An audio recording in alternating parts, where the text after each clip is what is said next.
sebagai TNI Angkatan Laut yang notabene baru sekitar 5 tahun keberadaan kami di sini, dibentuk tahun 2019 mulai 2018. Banyak tantangan tentunya yang kita hadapi, khususnya kami yang bertugas di wilayah perairan atau laut.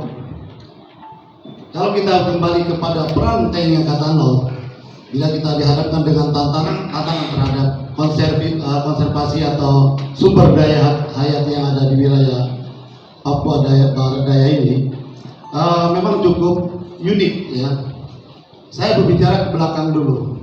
Tugas kami kalau kita ambil dari peran, TNI Angkatan Laut itu mempunyai 3 peran besar yang notabene hampir seluruh dunia mempunyai peran yang sama, yaitu peran militer, itu sudah merupakan tugas pokok kami sehari-hari.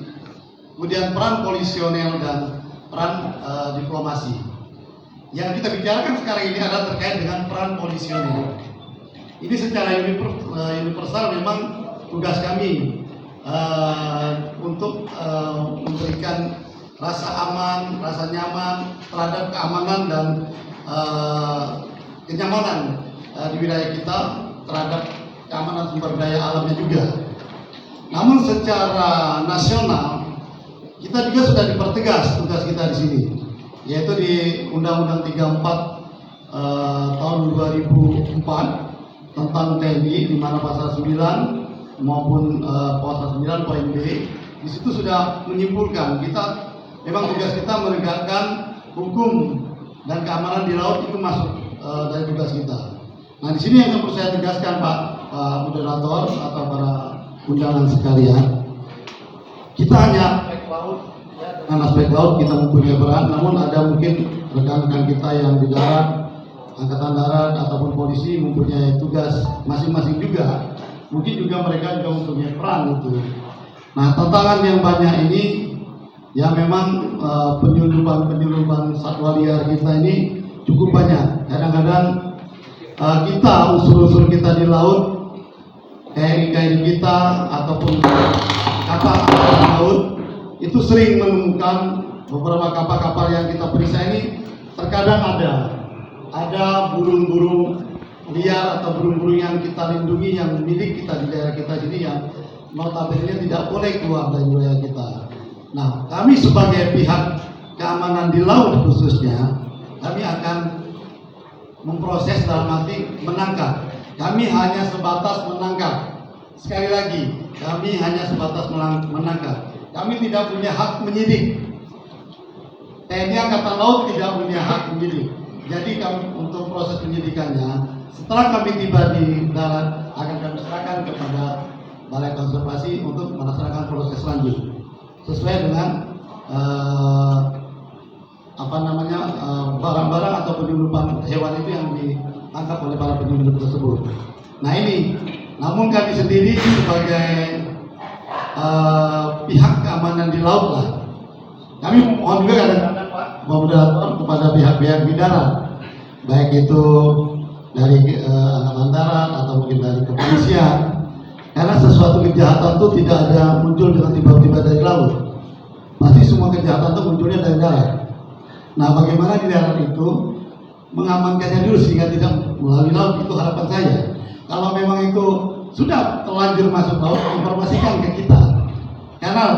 Karena ruang lautan dengan ruang daratan itu beda pergerakannya.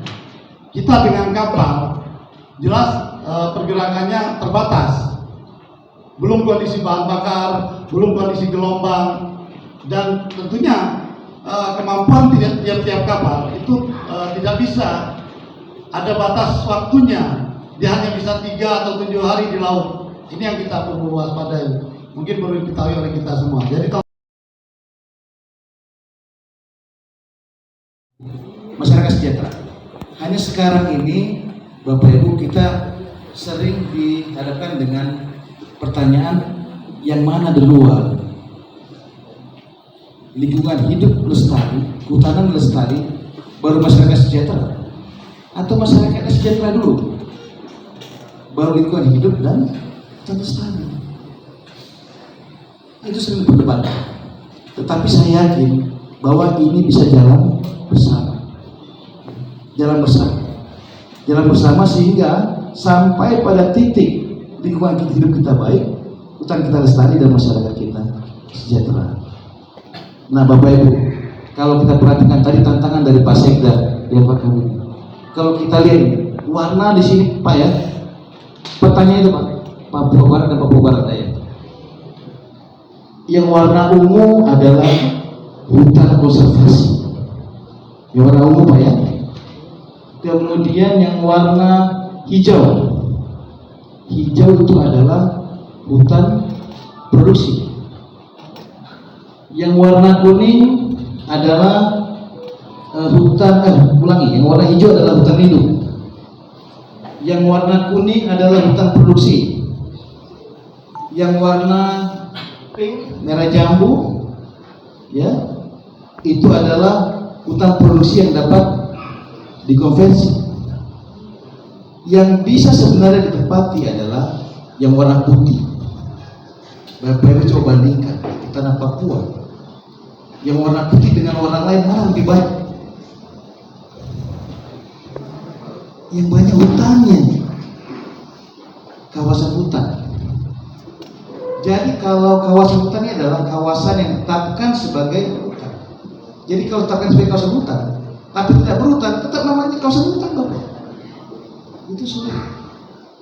Nah, benar tadi kata Pak Sekda di Perdasu sebelumnya, kalau kita lihat sini kelihatan, ini 70% wilayah Papua memang hutan. Di provinsi lain itu hanya 30%.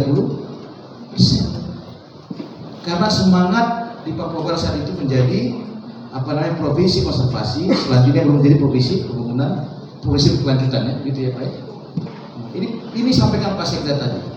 Tantangannya, apa kita ke depan ini masih tidak mengalokasikan atau tidak perlu mengurangi fungsi hutan, sementara tuntutan untuk masyarakat juga lebih banyak. Mekanisme yang tadi disampaikan oleh Pak Sekda, ada mekanisme tata ruang oleh provinsi. Pada saat harus memilih juga, kita pilih yang mana ini, hutan atau tambang? Nah, seperti itu yang tadi diajak oleh Pak Sekda untuk berpikir, untuk menjadi PR, termasuk PR penyiapan landasan-landasan untuk pemerintah daerah, pemimpin daerah yang terpilih ke depan. Menjaga mata air menjadi mata air, tidak menjadi mata. Menjaga semangat bahwa hutan itu adalah mama, waktu adalah bapak, tidak terluka. Itu yang saya rasakan pada saat sampai di sini. Ini setiap kawasan konservasi pasti ada proses perencanaan, kemudian juga kita sangat terbuka. Jadi kalau Bapak Ibu kita lihat bersama itu kawasan konservasi itu ada yang sudah terbuka benar. Kalau kita lihat matrik itu sebelah paling kanan itu open area. Tapi secara umum 1,7 juta hektar itu kawasan konservasi yang di Papua Barat dan Papua Daya sudah terbuka 0,75%. Itu hasil update sampai dengan akhir 2023. Jadi saya tidak bohong bahwa kawasan konservasi kita pasti sudah terbuka. Artinya open area itu oleh aktivitas manusia. 0,75. Tidak sampai 1%. Jauh lebih baik daripada provinsi lain. Apa karena manajemen? Saya pikir tidak. Lebih kepada karena masyarakat. Karena kearifan lokal